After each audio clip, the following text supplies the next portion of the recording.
Graham's law of diffusion के अंदर इसको अपने अंदर बताया, जैसे मान लो कि अगर मेरे पास if pressure is constant suppose,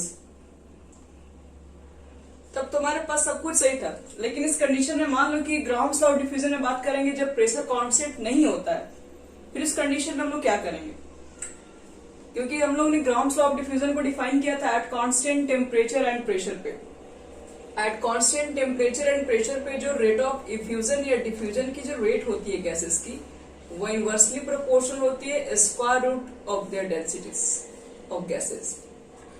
या इसको मोलर मास के टर्म में भी हम लोग बात किए थे। लेकिन सपोज इस कंडीशन में तो प्रेशर एंड टेम्परेचर कांस्टेंट था, तभी आपके लिए वैल्यू था।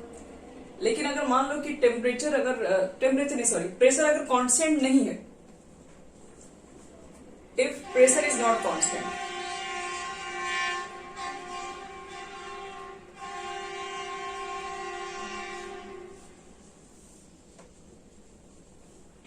तो अब आपको ये बताना, ध्यान समझना। आपके पास सपोज करो, इसको पहले आप लोग क्या करो, इसको पहले अच्छे से फील करो, फिर समझ में आएगा कि हम क्या बोलना चाह रहे हैं। मान लीजिए कि आपके पास दो कंटेनर हैं, दोनों में हीलियम गैसेस है, इसमें भी हीलियम है और इसमें भी हीलियम गैसेस है। अब बात करेंगे कि जो इस कंडीशन में मैंने प्रेशर को कांस्टेंट नहीं किया, इस कंडीशन में मैंने प्रेशर को क्या कर दिया कि इसके अंदर 10 एटीएम रखा है और इसके अंदर प्रेशर को मान लो कि मैंने 2 एटीएम रखा हुआ सपोज। तो आपसे मेरा एक क्वेश्चन ये रहेगा, अगर मान लो कि इसमें प्रेशर बहुत हाई किया गया और इसके अंदर हम लोग एक होल कर दें, तो किस कंडीशन में इफ्यूजन की रेट सबसे हाईएस्ट होगी? इफ्यूजन का रेट का मतलब है कि पर सेकेंड में आपको चेक करना है कितने वॉल्यूम ऑफ गैसेस क्या हो रही है, इफ्यूज हो रही है और फिर वो डिफ्यूज हो रही है। तो क्या बोलोगे, 10 एटीएम वाले प्रेशर के केस में, 2 एटीएम वाले प्रेशर के केस में? 2 एटीएम सही में, मतलब जिसमें प्रेशर रहेगा उसमें गैसेस बहुत तेजी से निकलेंगे और जिसमें प्रेशर ज्यादा है उसमें गैसेस बहुत स्लो निकलेंगी। तो एक छोटा सा एग्जांपल आपको हम दे रहे हैं, जैसे कि मान लीजिए एक बस है, ठीक है, मान लो कि तुम लोग एक बस से ट्रैवल कर रहे हो और इस बस में मान लीजिए कि सिर्फ एक ही गेट है, मान लीजिए यही बस एक गेट है बाहर निकलने का, और यहाँ पर मान लो पैसेंजर बहुत ज्यादा है, मान लीजिए 20, 25, 50 लोग बैठ गए हैं इस छोटे से बस के अंदर। अब मान लो कि उतरने के लिए कहा जाए, सिर्फ एक ही है, एक ही आपके पास मान लीजिए कि आपको निकलने के लिए छोटा सा ही आपको सिर्फ डोर दिया गया।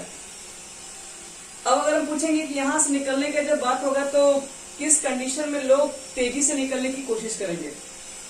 एक बस में मान लो कि 50 लोग हैं और एक बस में मान लो कि 10 लोग या 5 लोग हैं मान लीजिए ऐसे, तो किसमें निकलने की रेट ज्यादा होगी, आपको ये मालूम करना है।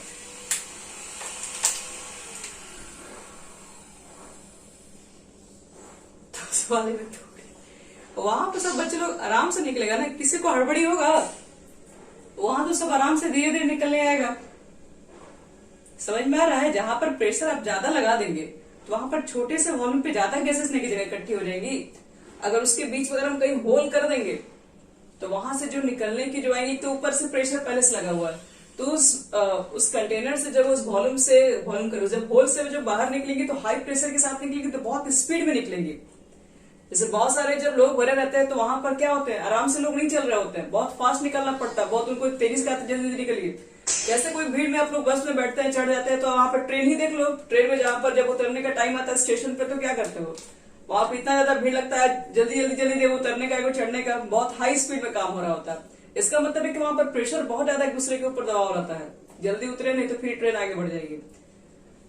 तो सेम कंडीशन बच्चे कुछ इसी तरीके से यहां पर भी हो रहा है। एक मिनट रुक जाओ।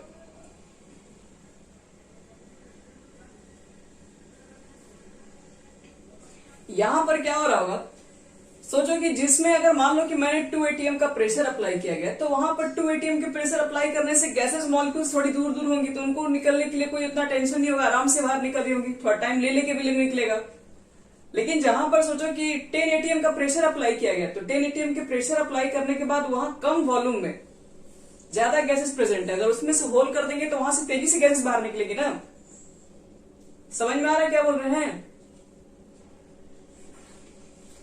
छोटे से वॉल्यूम के अंदर गैस के ऊपर प्रेशर बहुत हाई रहता है, और प्रेशर जब ज्यादा रहेगा तो वहां पर एक छोटे से भी होल करोगे तो सारे मॉलिक्यूल्स कम समय में, कम टाइम में काफी तेजी से बाहर निकल रही होंगी। तो यही चीजें हैं, जब मान लो कि 10 लोग हैं, 5 लोग बस में आराम से बैठे हुए हैं, तो उन लोग आराम से उतरेंगे, कोई टेंशन नहीं, किसी तरह का कोई गड़बड़ी नहीं। लेकिन जहां पर देखते हो कि अब लोग भी जानते हैं, जहां पर अगर मान लो तुम स्लीपर में बैठे हो तब तो आराम से बैठ के उतरते हैं, कोई दिक्कत नहीं। लेकिन आप अगर जनरल क्लास में अगर चले जाओगे वहां पे, तो जनरल वाला में क्या होता है, वहां पर तो टेंशन हो जाता है कि कहीं गेट पे भीड़ वगैरह हो गया तो मालूम चलेगा ट्रेन में ही रह गए, तो वहां पर आपको क्या करना पड़ेगा, पहले ही से उतरना पड़ता है। तो कारण कुछ इसका यही है कि जहां पर अब प्रेशर बहुत ज्यादा होगा लोगों का, तो वहां पर आपको क्या करना पड़ता है, वहां पर जो रेट होता है कुछ फास्ट हो जाता है, वहां पर फास्ट चलने का रेट हो जाता है। और जहां पर आप देख रहे हैं कि कोई है ही नहीं, आराम से उतरेंगे, तो आप भी आराम से बैठे रहते हैं, वहां पर आपका भी रेट स्लो होता है चलने का। तो प्रेशर इस केस में क्या है, 2 atm पे बहुत कम है, तो यहाँ पर डिफ्यूजन की रेट क्या होगी, बहुत कम होती है। यहाँ पर देख रहे हैं प्रेशर ज्यादा है, तो यहाँ पर जो भी होल कर दोगे तो यहाँ से गैसेस की जो डिफ्यूजन की रेट होगी वो थोड़ी क्या होगी, ज्यादा होगी। तो हम लोग देखो तो ऐसा तो बोल सकते हैं ना कि जो रेट ऑफ इफ्यूजन या डिफ्यूजन है वो डायरेक्टली प्रोपोर्शनल किसके होगा, अगर प्रेशर कांस्टेंट नहीं रहा तब डायरेक्टली प्रोपोर्शनल प्रेशर क्या होगा, अगर प्रेशर ज्यादा हाई रहेगा तो रेट ऑफ इफ्यूजन भी ज्यादा होगा। तभी तो कुछ वही लोग बात करते हैं, प्रेशर यहाँ ज्यादा है तो रेट ऑफ इफ्यूजन भी यहाँ पर ज्यादा होगा। तो अगर प्रेशर कांस्टेंट नहीं होता है तो याद रखना कि जो रेट ऑफ इफ्यूजन हो रही है, डिफ्यूजन हो रही है, वो डायरेक्टली प्रोपोर्शनल होती है प्रेशर के। और हमें ये भी बात पता है कि जो रेट ऑफ जो इफ्यूजन है वो इनवर्सली प्रोपोर्शनल होती है square root of densities of their masses of gases, ये भी होती है। और अगर मान लो कि अगर हमने कहीं दोनों को कंबाइन कर दिया तो आर प्रोपोर्शनल लिख सकते हैं P बटे में √m। P ऊपर था, 1/m नीचे था, दोनों को कंबाइन करके कितना लिखा जा सकता है बच्चे लोग, फर्स्ट एंड सेकंड को कंबाइन करने पर। अब एक चीज बताओ, इस कांस्टेंट को अगर हम हटाएंगे, जैसे मान लो कि मेरे पास अगर हम 2 अलग अलग गैसेस के ऊपर बात करेंगे, फर्स्ट केस में रेट निकालेंगे R1, सेकंड केस में निकालेंगे, तो उसके लिए इक्वेशन लिख सकते हैं ना, क्या लिख सकते हैं, R1 के लिए लिखोगे R1 बटे में R2। सपोज कि अगर आपके पास 2 ऐसे अलग अलग गैसेस है तो R1 के लिए क्या लिखोगे, P1 ऊपर होगा और इसके लिए R2 के लिए P2 नीचे होगा। लेकिन जब मोलर मास के ऊपर बात करोगे तो R1 का मोलर मास तो M1 नीचे होगा, तो इसका मतलब है कि M2 मोलर मास ऊपर हो जाएगा और M1 नीचे आ जाएगा। तो ये हमारा फॉर्मूला हो जाएगा। मतलब ये फॉर्मूला भी हम अप्लाई कर सकते हैं, कभी कभी क्वेश्चंस के अंदर आपको दिखाई पड़ेंगे ना, तो उसके अंदर दिया रहेगा वेट भी नहीं दिया रहेगा, प्रेशर के टर्म में क्वेश्चन दे दिया जाएगा। तो प्रेशर के टर्म में अगर क्वेश्चन दिया रहेगा तो रेट ऑफ कैसे इफ्यूजन और डिफ्यूजन कैलकुलेट कर सकते हैं। तो जब भी प्रेशर के टर्म में दिया है इसका मतलब है कि वहां पर प्रेशर का काम हो रहा है, प्रेशर कांस्टेंट नहीं है। अब बात करते हैं at constant volume.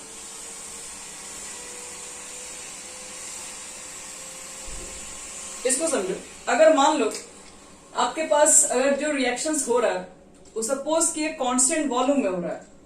Constant volume का मतलब यही होता है कि जैसे मान लो कि एक कंटेनर के अंदर मैंने 2 गैसेस भर लिया और वो 2 गैसेस के अंदर क्या होता है, किसी की रेट ऑफ इफ्यूजन ज्यादा होगी, किसी कम होगी, तो ये अलग अलग केसेस है। तो अब हम क्या कर ले रहे हैं कि मान लो कि मेरे पास मान के चलते हैं कि एट कांस्टेंट वॉल्यूम है, या सॉरी एट कांस्टेंट टेम्परेचर भी लेते हैं। टेम्परेचर एंड वॉल्यूम को अगर मैंने दोनों को कांस्टेंट रखा है, वॉल्यूम भी सेम लेके चला है गैसेस के लिए और टेम्परेचर भी सेम लेके चल रहा है, तो आइडियल गैस इक्वेशन सब लिख सकते हैं PV is equal to nRT, जिसमें से वॉल्यूम कांस्टेंट है, T भी कांस्टेंट है और R तो पहले से गैस कांस्टेंट है। तो ये सब सारी चीजें कांस्टेंट के बाद जो P होती है वो डायरेक्टली प्रोपोर्शनल होती है मोल्स के। इसका मतलब है कि जितना ज्यादा मोल्स होगा उतना ही ज्यादा प्रेशर बनेगा। प्रेशर कब ज्यादा बनेगा, जब ज्यादा लोग इकट्ठा हो जाएंगे, एक दूसरे पे ज्यादा प्रेशर लगा रहे होंगे। जहां पर मोल्स कम होंगे वहां पर प्रेशर भी कम लग रहा होता है। कब, जब वॉल्यूम कांस्टेंट होगा तब। अब वॉल्यूम बढ़ाओगे तो फिर तो केसेस चेंज हो जाएंगे।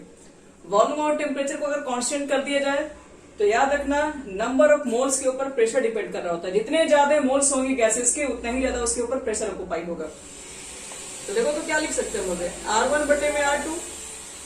अब ये P1/P2 के बदले में देखो तो इतना लिख सकते हैं N1/N2, क्योंकि डायरेक्टली प्रोपोर्शनल है ये दोनों आपस में। तो कभी कभी क्वेश्चन के अंदर प्रेशर ना देखे अगर मोल्स भी दिया रहे तो हम लोग तब भी इसको रिलेट करके निकाल सकते हैं। यानी कि बोल सकते हैं कि R1/R2। बताओ पूरा फॉर्मूला कितना अभी तक हम लोग पढ़े, स्टार्टिंग से लेके आते हैं। R1/R2 कितना मिला हम लोग को पहले, V1 बटे में V2 और T2 बटे में T1। एक फॉर्मूला ये था। दूसरा फॉर्मूला इसका डेंसिटी पर भी था, D2 बटे में D1। फिर मोलर मास पे भी था, M2 बटे में M1। फिर किस पर था, अभी हम कुछ देर पहले निकाल दिए, प्रेशर की कंडीशन में जब कांस्टेंट नहीं रहेगा, M2 बटे में M1, N1 बटे में। देखो ये पूरा आपके पास हो गया। एक ग्राम्स लाने न जाने कितने सारे फॉर्मूला के ऊपर बात किए हैं।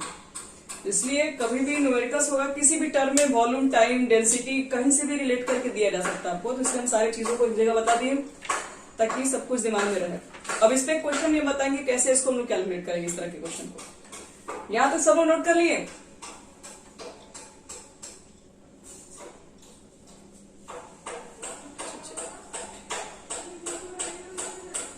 एक मिनट जो बच्चे बस कनेक्ट करा था। इसमें कौन सा है? दिव्यांश नहीं है।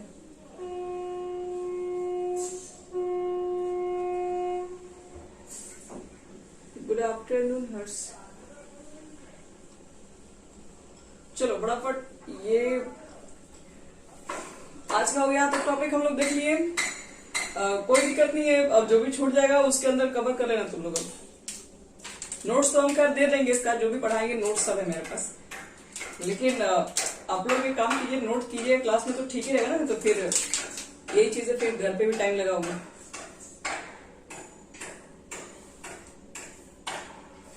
चलो बच्चे लोग एक क्वेश्चन दे, हो गया तो सब नोट कर लिए।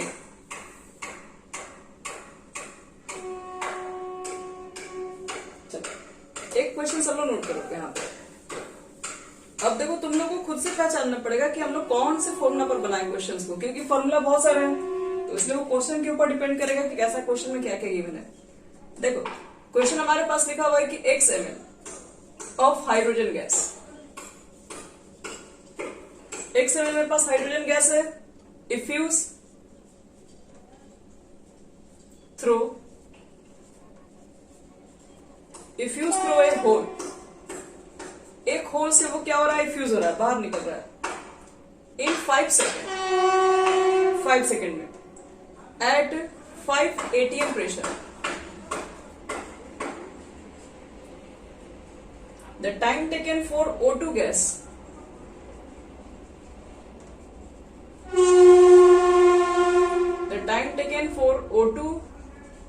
gas to effuse the same volume at 10 atm.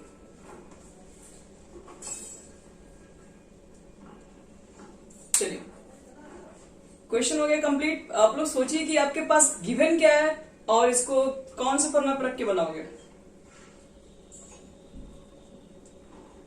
सबसे पहला काम करना होगा बच्चे लोग, तुम लोग को गिवन लिखना बहुत जरूरी होता है, ध्यान रखना।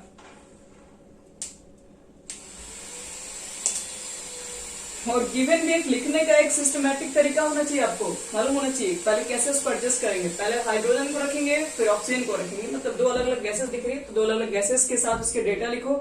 ये लिखने का न्यूमेरिकल बनाने का एक प्रॉपर तरीका होता है।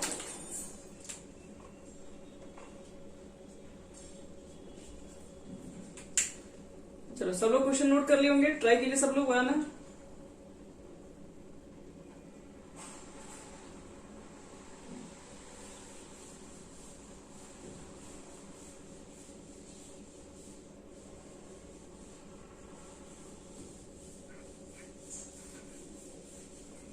आएगा थोड़ा देर में।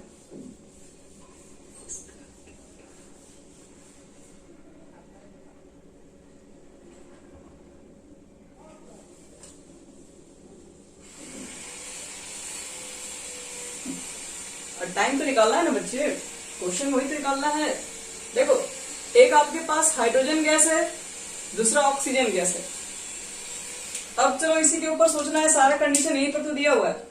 क्या दिया हुआ, x ml H2 gas effuse through a hole in 5 second at 5 atm pressure. दो चीजें हैं, एक तो टाइम दिया हुआ H2 के लिए, टाइम फॉर H2 5 सेकेंड, और प्रेशर फॉर H2 आपके पास 5 atm है। और पूछ रहा था time taken for O2 gas to fuse the same volume. लीजिए, आपको टाइम टेकन पूछ रहा है, मतलब इसमें निकालने के लिए पूछ रहा है। सेम वॉल्यूम क्वेश्चन ने बोल दिया, वॉल्यूम हाइड्रोजन गैस का क्या था, तो x ml था, तो इसमें भी बच्चे लोग x ml ही होगा, वॉल्यूम सेम रखने के लिए बोल दिया है, मतलब वॉल्यूम कांस्टेंट हो गया एक तरीके से कहा जाए। तो V तो खैर सेम हो गया। फिर क्या निकालने के लिए बोल रहा है, प्रेशर भी दिया हुआ है, P2 is equal to 10 atm दिया हुआ है। तो चलो निकालना स्टार्ट करो। तब चेक करो कि आपके पास ऐसा कौन कौन सा फॉर्मूला है।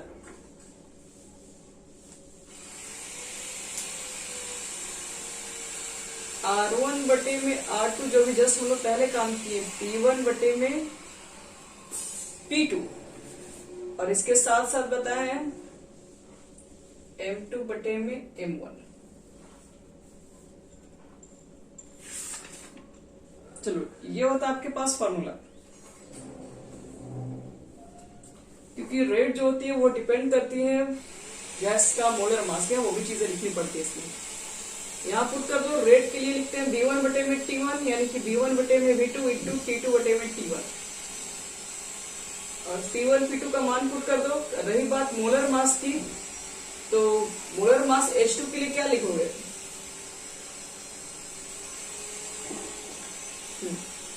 तो लिख देना। मोलर मास O2 के लिए कितना हो जाएगा, ठीक है। तो अब बताओ इसका आंसर कितना हो जाएगा। M2 का मान 32, इसका मान हो गया 2, और वॉल्यूम यहां से कैंसिल हो गया। अच्छा, अर्नो ने कहा 10 सेकेंड, ठीक है अर्नो, वही आंसर है। देखो बच्चे लोग, T2 का मान पुट करो, T2 को तो मान निकालना ही छोड़ दो। T1 का तो मान है 5 सेकेंड, P1 का मान है 5 है, P2 का मान है 10, और ये कट गया हो गया 16, और 16 का रूट क्या लिखोगे 4। ये 5 से कट गया कितने बार में, 2 बार में, और 2 से कट गया ये 2 बार में, तो 5 2 10, यानी कि 10 सेकेंड। आगे समझ में, इसमें आपका टाइम हो जाएगा 10 सेकेंड।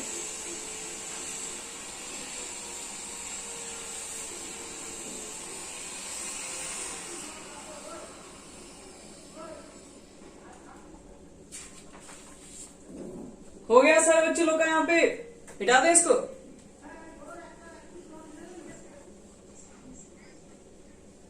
अब पहले चीज आप लोग बताइए कि हम नया टॉपिक स्टार्ट करेंगे नहीं, ये खत्म हो गया पूरा। क्योंकि नया टॉपिक स्टार्ट करने का मतलब है kinetic theory of gases, postulates बताना पड़ेगा, फिर उसकी फॉर्मूला भी प्रूव करवाने हैं। तो टाइम तो है नहीं आप लोगों के पास, ठीक है। हम एक काम करते हैं, केमिस्ट्री वाला बैच अभी बंद कर रहे हैं, कल करवा देंगे, कल सुबह ही करवा देंगे। और